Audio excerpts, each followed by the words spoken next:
Bonjour chers amis, dans cette émission je vous propose d'évoquer la communication par écrit. Je vais évoquer en quelques minutes le fait d'imager un livre.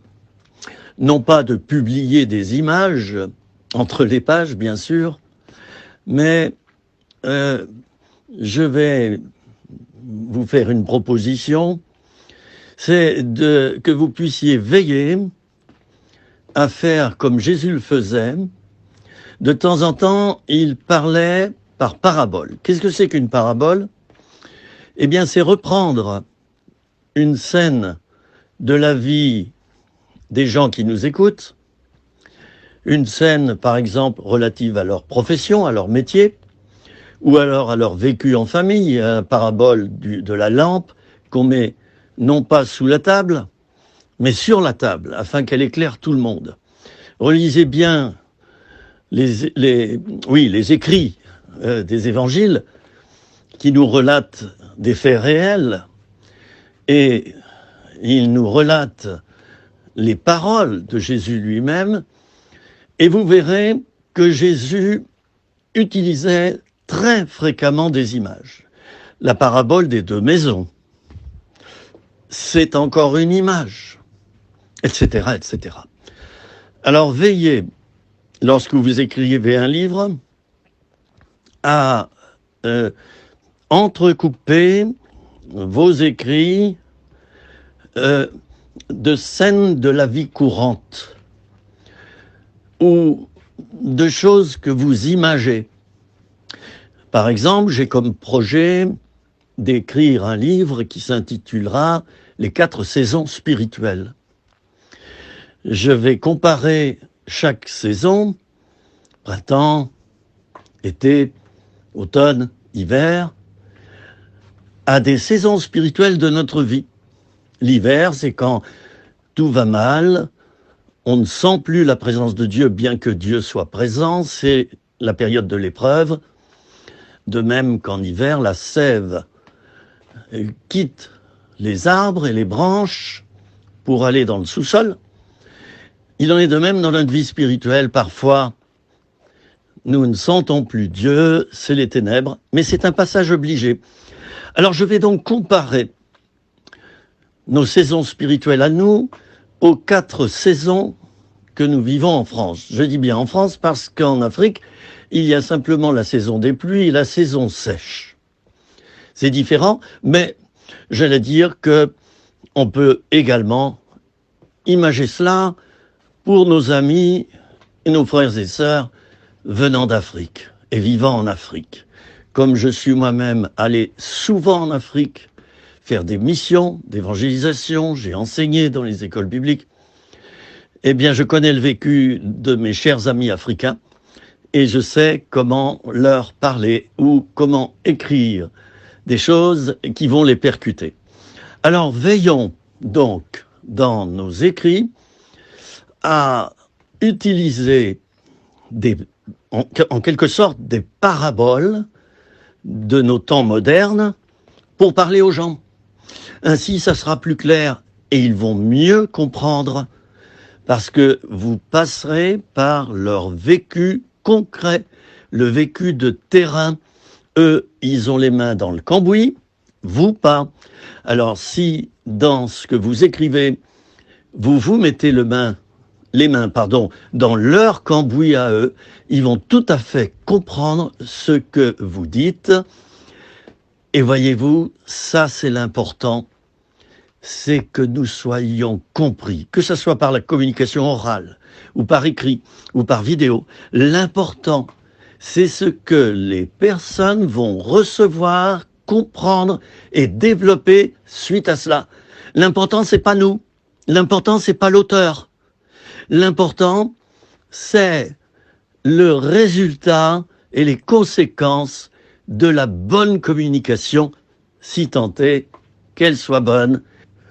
J'aimerais cependant dire que l'enseignement du français de nos jours est à la dérive. C'est un véritable sabordage, les amis. Lorsque je vois comment mes enfants écrivent, qu'ils me pardonnent de les évoquer ici, je vais élargir à toute la jeunesse. Lorsque je vois comment nos jeunes écrivent à l'heure actuelle, je me pose beaucoup de questions. Je referme la parenthèse. Alors l'orthographe. L'orthographe, c'est très important de la soigner. Et pour cela, il y a des correcteurs orthographiques. Eh bien, enclenchez-le sur votre ordinateur, dans votre logiciel de texte, enclenchez le correcteur orthographique et corrigez vos fautes. Il n'y a pas que l'orthographe, il y a la grammaire. Ah, là aussi, le bas blesse. Il y a des phrases qui sont tournées d'une telle manière qu'on n'en comprend pas du tout le sens. Je dis bien, on n'en comprend pas du tout le sens. C'est compliqué, c'est sophistiqué, il faut relire 10 fois la phrase pour la comprendre. Alors lorsque tu écris, il faut te mettre à la place de la personne qui te lit, mon ami. Mets-toi à la place de cette personne et relis-toi plusieurs fois. Un livre, une fois qu'on l'a terminé, on le met, on l'envoie pour sa relecture.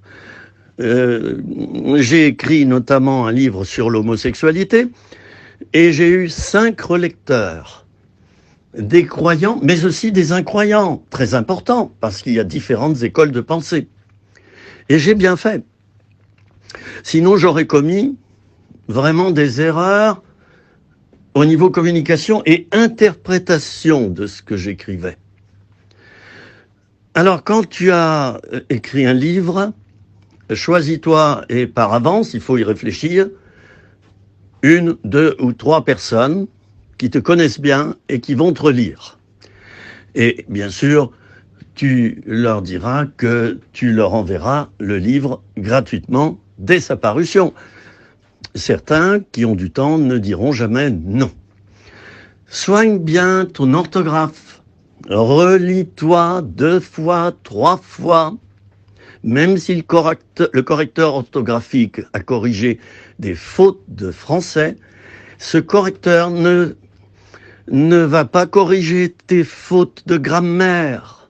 Eh oui, si tu mélanges tes phrases, si tu fais une énumération mais que tu mets pas de tiret, si tu fais des paragraphes trop longs, si tes phrases ont 2 sujets, 2 verbes, 2 compléments et 3 adverbes, si tu répètes sans arrêt le même mot durant 2 phrases, sans arrêt tu le répètes 5 fois, 10 fois, eh bien il te faut trouver quoi ?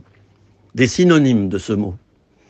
Et ainsi tu seras moins lassant pour le public. Alors je viens d'évoquer donc la grammaire, je viens d'évoquer l'orthographe et j'aimerais insister sur le phénomène relecture.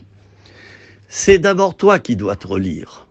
Et voyez-vous, si j'écris le mardi, eh bien le vendredi, quand je vais continuer à écrire, je relis d'abord ce que j'ai écrit le mardi. Je le corrige non seulement au niveau de la grammaire et de l'orthographe, mais au niveau de la vision, suis-je bien dans le sujet, mais au niveau également de mon public cible. Il y a une manière de parler aux catholiques. Il y a une manière de parler aux évangéliques. Il y a une manière de parler à un non-croyant. Alors, relis ton livre, relis les chapitres de ton livre. Si tu as choisi de faire ton livre pour tout public, mets-toi à la place d'un bon catholique qui te lit. Si tu parles, toi, avec ton jargon, avec ton patois évangélique, le catholique ne va pas te comprendre. Et si toi, le catholique, tu parles uniquement avec ton jargon catholique, certaines personnes ne vont pas te comprendre. Si toi qui es non-croyant, tu parles avec ton patois de non-croyant, tu vas blesser les croyants. Voyez-vous, tout cela, c'est à considérer. Il faut faire différentes relectures avant de mettre son livre en relecture auprès des personnes que tu auras choisies, il faut toi-même le relire des dizaines de fois. Je vous disais qu'avant de commencer un nouveau chapitre, je relis le chapitre que je viens d'écrire, ou le passage du chapitre que je viens d'écrire. Et la fois suivante, je vais relire à nouveau 1, 2 fois, 3 fois. Et chaque fois que je continue à écrire, je lis les pages que je viens d'écrire et je les recorrige et je les recorrige. Et la dernière mouture, et je termine par là, c'est comme un bon café. La dernière mouture sera la bonne. Il faudra retoucher. Mon père vendait des vêtements et il avait une quinzaine de retoucheuses dans son atelier. J'habitais non loin de là. Nos logements étaient contigus et j'entendais toute la journée les machines à coudre des retoucheuses. Retouche ton livre. Retouche-le constamment, constamment. Un livre est en perpétuelle transformation pendant le temps de son écriture. Voilà, j'en ai terminé pour aujourd'hui. Mes amis, je vous souhaite vraiment du bon temps dans les journées qui suivront pour vous. Et si vous vous préparez à écrire un livre, au travail, au boulot, c'est passionnant. En tout cas, moi, ça me passionne. À bientôt.